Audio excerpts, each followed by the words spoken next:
Sering banget kita nggak sadar sampai tiba-tiba, kok rasanya berat ya?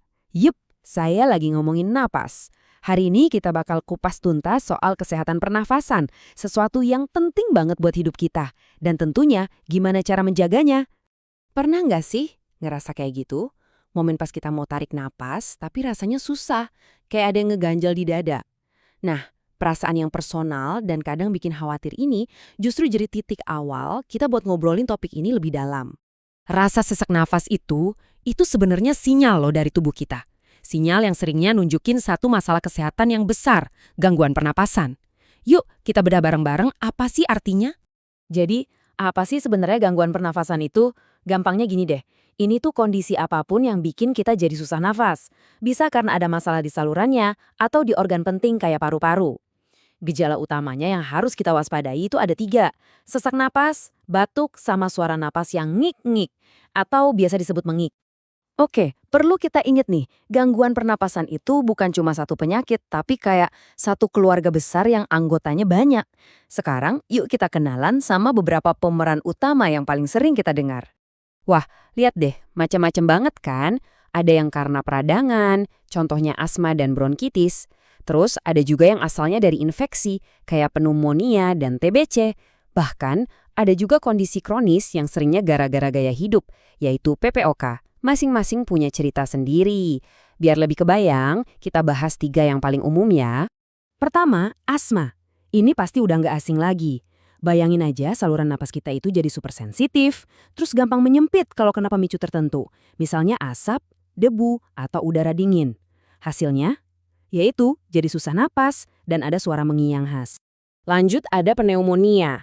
Nah ini bukan sekedar batuk pilek biasa ya, ini tuh infeksi beneran di dalam paru-paru. Kantung-kantung udara kecil di paru-paru kita yang harusnya isinya udara malah keisi cairan. Inilah yang bikin napas jadi susah dan seringkali rasanya sakit.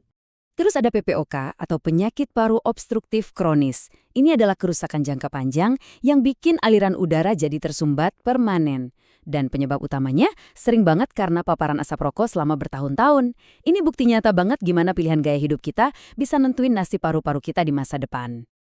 Oke, kita udah kenal sama apa aja jenis gangguannya. Sekarang pertanyaannya, kenapa ini semua bisa terjadi? Yuk kita geser fokusnya dan coba telusuri akar penyebabnya. Ternyata penyebabnya itu luas banget loh. Mulai dari penyerbu yang gak kelihatan kayak virus dan bakteri, polusi udara yang kita hirup setiap hari, sampai kebiasaan kita sendiri kayak merokok. Yang mungkin bikin kaget, stres pun bisa jadi salah satu pemicunya. Biar gampang, kita bisa bagi jadi 2 kelompok nih. Pertama, ada faktor dari luar yang kadang kita nggak bisa kontrol, kayak polusi atau virus yang lagi nyebar.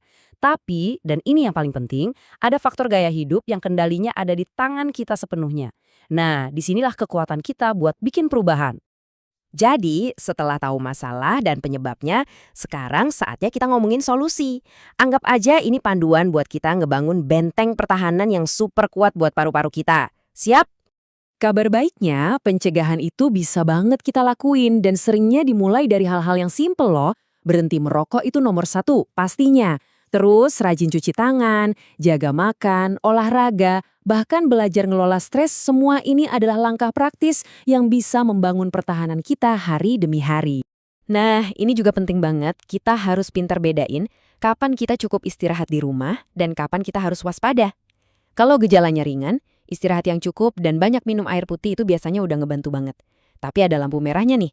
Kalau sesak napasnya parah, batuk sampai keluar darah, atau demam tinggi, jangan ditunda lagi. Itu tandanya harus segera cari bantuan medis. Wah, kita udah ngebahas banyak banget ya. Dari jenis-jenisnya, penyebabnya, sampai gimana cara mencegahnya. Sekarang, yuk kita tarik benang merahnya jadi satu pesan utama yang bisa kita pegang. Jadi, intinya apa sih dari semua obrolan kita? Simpel banget, mencegah itu jauh-jauh lebih baik daripada mengobati.